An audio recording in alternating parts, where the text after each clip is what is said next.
Welcome back to another episode of Mastermind Moments. I'm your host, John Visser, and today with me we have a very, very special guest, Dave Covington. Dave, welcome to the show. How are you doing? I'm doing very well. Thank you, Mr. Visor. That's great. That's great. Now, Dave, before we continue with your conversation and all the great things that you're going to talk to us about today, I just want to give a quick shout out to our friends over at Nexus Podcast Network. Guys, thank you very much for sponsoring the show. We appreciate you guys for making this possible.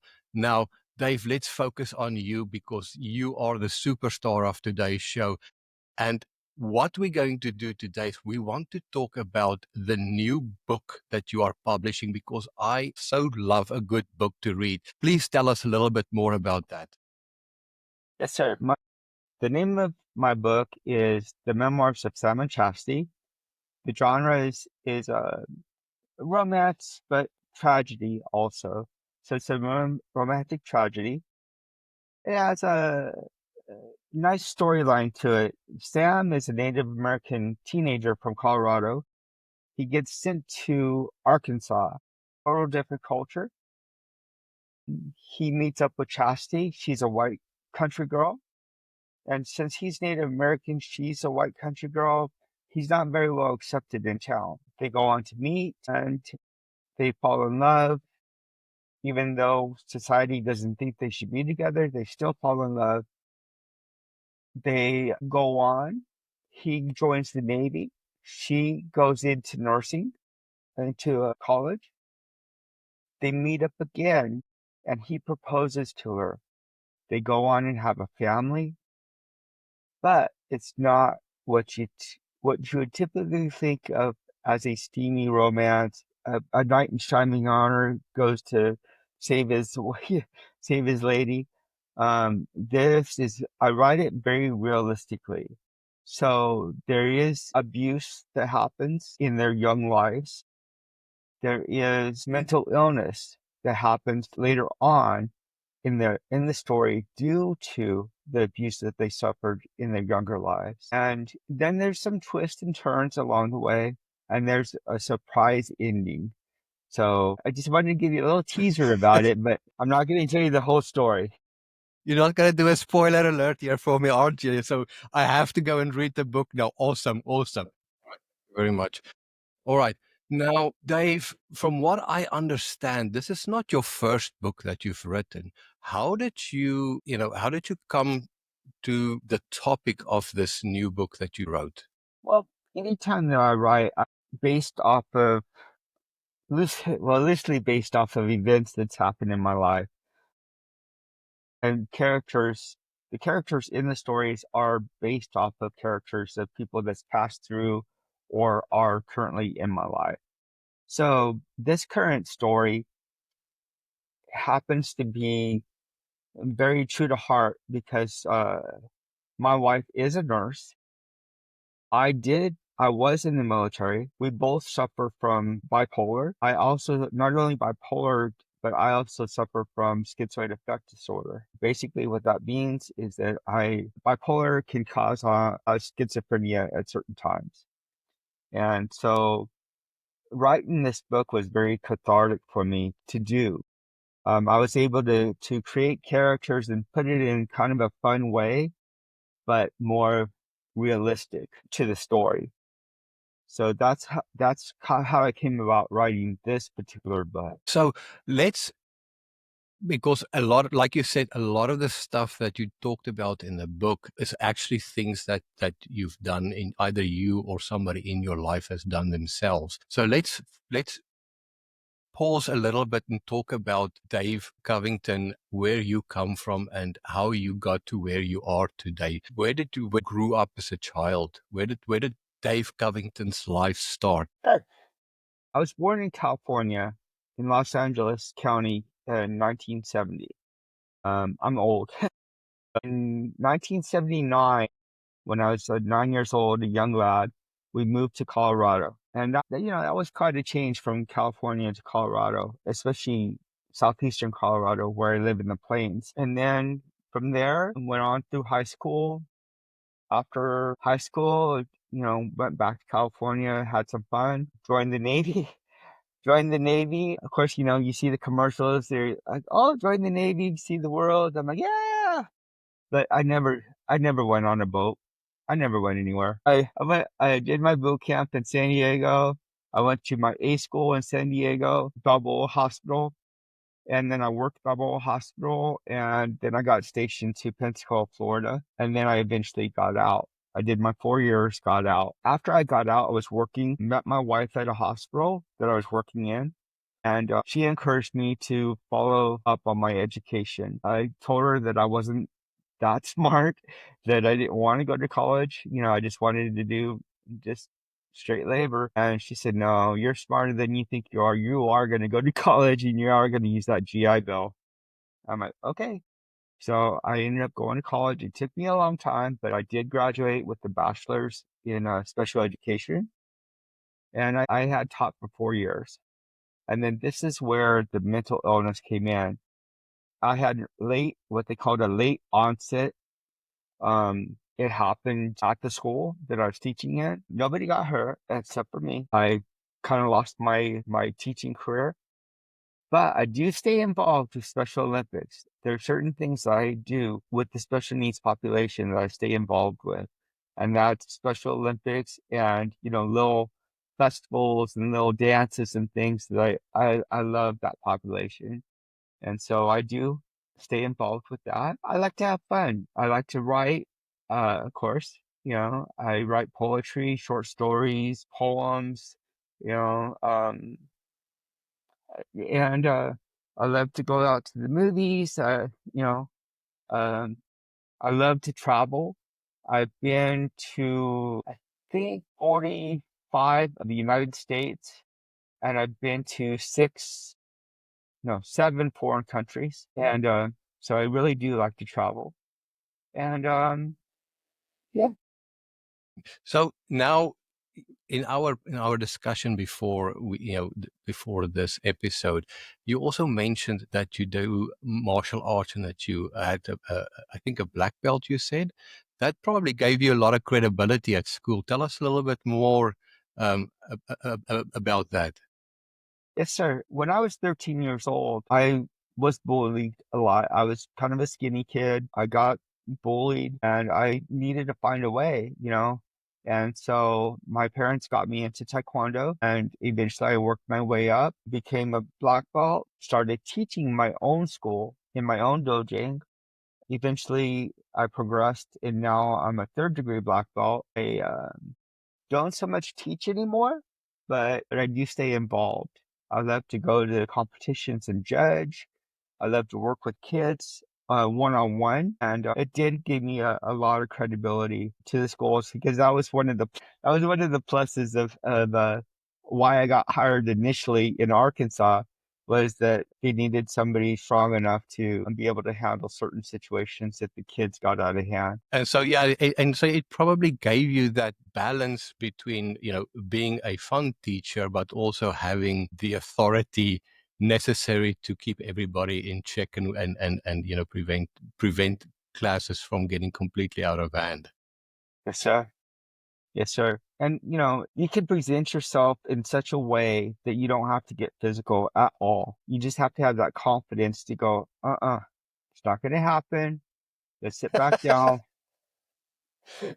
So you just give that look. You have that confidence when you attain the level that I'm at. I'm of the essence that I don't ever have to fight, because I have that confidence to walk away. And you know what? 90% of battles are won better that way by just, walking away rather than looking for the confrontation. Now, I couldn't help but notice that you are also wearing a Buddhist attire here. Would you like to tell us a little bit more about that? About 9 years ago, like I said, with as much that I went through with what I seen in the military, even though it's hospitals, what a disruption of families, the negativity that I seen in schools, there was no peace. I had no peace with my own mental illness and everything else that I saw in this world. So I decided I've always loved the Buddhist philosophy through college, through high school, everything. I've always loved the Buddhist philosophy. So when I got the opportunity, I started looking into it. When I looked into it, I thought, yes, this is for me. So I went on some journeys. I've traveled to India, traveled to Thailand, um, went on pilgrimages, came back home, decided I was going to start wearing the attire, start living the life, not the lifestyle, but the life. There's a difference between living a lifestyle and living a life. And I try to live the life of a Buddhist. I'm very essential with everything that I do, and I try to follow all of the practices.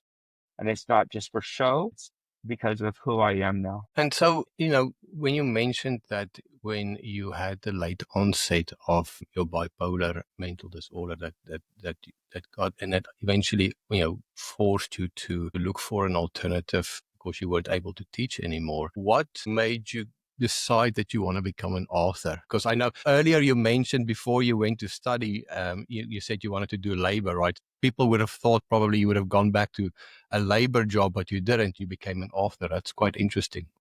Thank you. Well, like I said, my wife is the one to give that credit to. She encouraged me to push through college.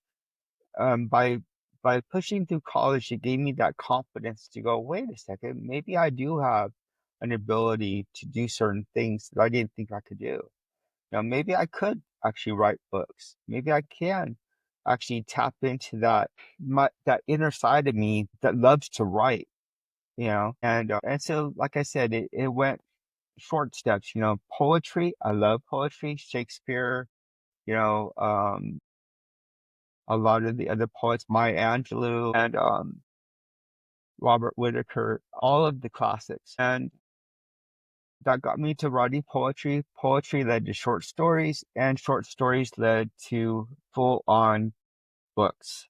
And so my wife gave me that confidence to be able to do that. All right. And so this is not your first book. Tell us a little bit about your first book. Was that also published? It was. It was also published. It was called Playing in the Dark. It was written in 2001, I think. It's about 24 years old. When I write, it's about my life, people, stories, things like that. It was based on elementary rather than high school and adulthood.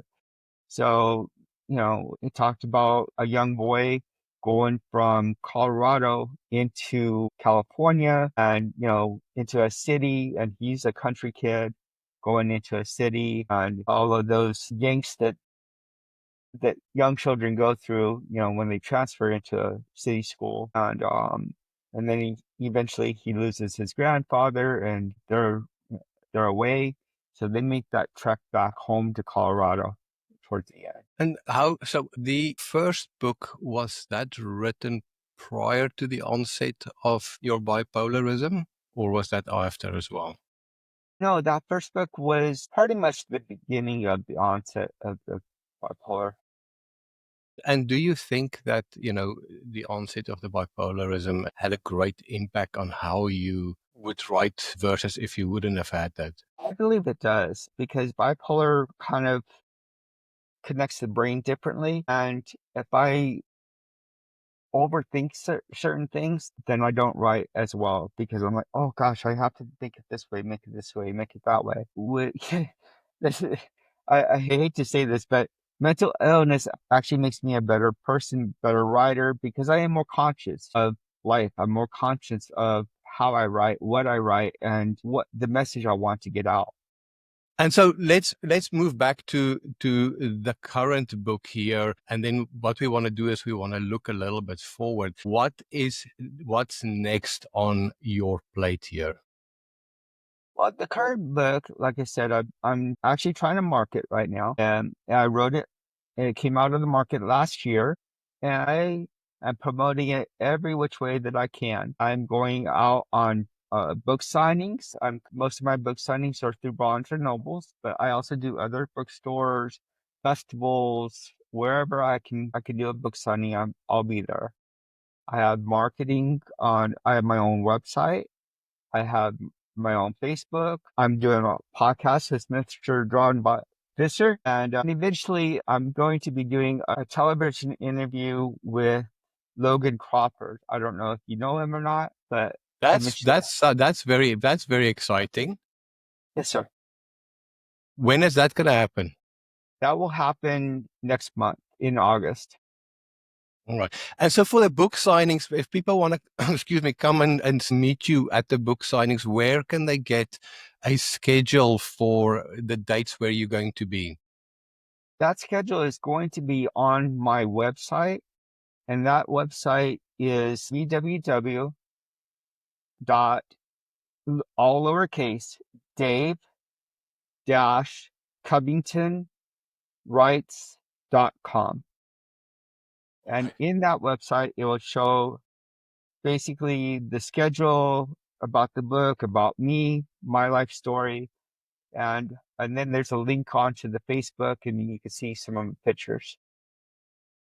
Dave, now, when we talked before the show, you mentioned the bipolarism, and I do apologize for circling back to this, but I find it extremely interesting for a various couple of reasons. One is, like I told you, I have some family members in my own family that has been diagnosed with bipolarism. Unfortunately, they don't manage it very well, and it's a really hard disease for all surrounding families to be involved in when it's unmanaged. But you don't just have the bipolarism, you have another mental illness as well. If you're comfortable enough, would you please talk a little bit about more, because what you're doing with the writing the books and stuff, a lot of people are using their mental illness as an excuse to not do anything, but you're using it as a motivator. That you says it's making you a better person. um, Tell us a little bit. Let's start with the bipolarism. Tell us a little bit more exactly how it works, and how you look after yourself with it. So with my bipolarism, I don't tend to rapid cycle. Some people rapid cycle, they'll go through 4 or 5 emotions a day. I don't tend to do that. Mine's not rapid cycling, and I don't go from lows to highs per se. Mine goes from I'm okay to I'm very, very manic. I need to get stuff done, and everything has to be in order, and everything has to be this. I'm just like flying, you know, and then sometimes it can lead into anger. But how I maintain it is two things. One, medication. You have to take your medications in order to keep it straight in your head. And so I am prescribed on certain medications. Number two, and the most important for me as a Buddhist, is I meditate. Meditation does a lot of things that people would not believe would do. Whether you're ill or not, I believe highly in meditation. I'm able to just sit down in the lotus position, close my eyes, and meditate for 45 minutes to an hour. And I wake up, I'm refreshed, I'm calm, I'm good to go. And then I'll get ramped, sometimes get ramped up during the day, and then I'll take that time again towards the evening, slow down, sit down, close my eyes, meditate for an hour, and then I'm good to go. So mine is controlled by medication and meditation. And I think it's something we all need to aspire to, is to take time out of our own days and just slow down and Yes, just, sir. switch electronics off. I find a lot of people these days are not comfortable in their own minds. They prefer to keep themselves busy with all sorts of distractions rather than to like what you are doing, like to just sit down and meditate and be within your own thoughts. So kudos for you for doing that. Now let's talk about the second disease there. I'm trying to find the name here because I can't pronounce it. I'm not a medical professional, but I'm just going to leave it over to you. Okay. The schizoaffective, initially, when this onset happened, late onset happened, I was diagnosed with paranoid schizophrenia. I had trouble leaving the house, and when I did leave the house, I was constantly vigilant, looking around.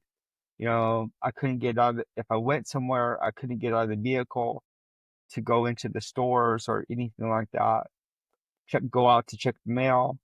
It was very crippling to me. Then, as time passed, I got to a point, along with some medications that got changed, it changed my brain set, my mindset. Now I'm very comfortable with everybody.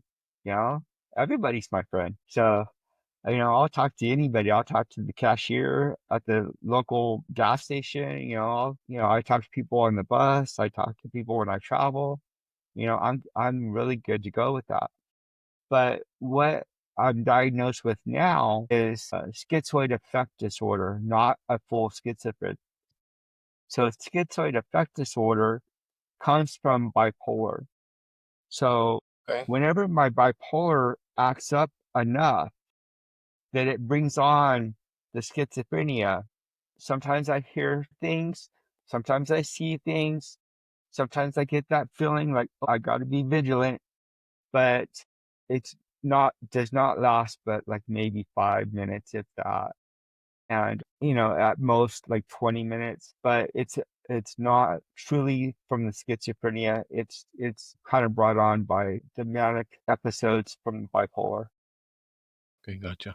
Well, Dave, thank you so much for being honest with us about that. I do really appreciate it because there's a lot of people out there that I can imagine that even though we are in the 21st century and even though we are in modern ages, there's, can't help but people are still connecting certain stigmas and certain labels towards mental illnesses, which means that people are scared to come out and to talk about it. So, I want Yes, to sir. thank you for doing it. Hopefully it will give somebody else that's listening to this episode also the courage to come out and talk about it. Because I also, talking about it is also a way of understanding it better and managing it yourself better, right?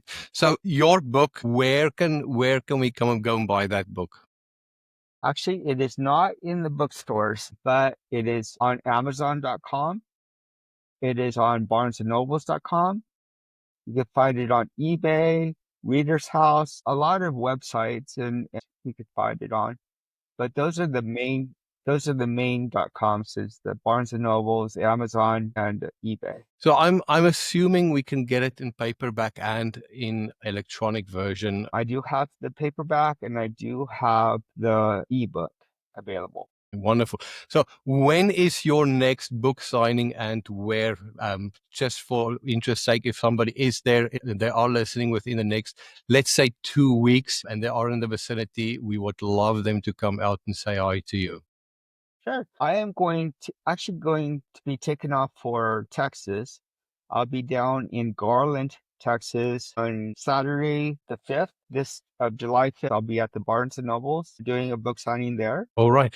Well, folks, there you have it. If you guys are in the vicinity during that time, go look up Dave Covington. He's a really nice guy to sit down and talk with and very interesting stuff. I myself am going to definitely get a copy of that book to read because I need something to read while I'm going on holiday here in August. Dave, and then most of all, I want to thank you for taking the time to come onto the podcast and sharing all this wealth of information with us today. We appreciate you. We appreciate what you've shared with us. And I want to wish you good luck with your future endeavors and with the book that you're busy launching. Thank you very much, sir. And like I said, as a final hurrah, I just want to say that, no matter how big, small, tall, skinny, mental illness or not, everybody has the power to accomplish what they want to accomplish. Nobody uh, uh, um should be feel like they can't accomplish something based off of somebody what else says. You have that power. You take power, no matter what your case is. As in my case, you have that power to accomplish things. Just go out and do it. Yes, because for everything you can use it as a motivator, like you've done, and instead of having people putting you under a certain label and then using it as an excuse not to accomplish what you want to accomplish. So congratulations. What you've done is no small feat, and hopefully really, really inspiring to a lot of people out there. Thanks, sir. And then thank you to the listeners out there that hopefully you guys aren't listening to this while you're driving or looking at the screens while you are driving. But other than that, thank you very much, guys. Until next time, we are looking forward to seeing you again.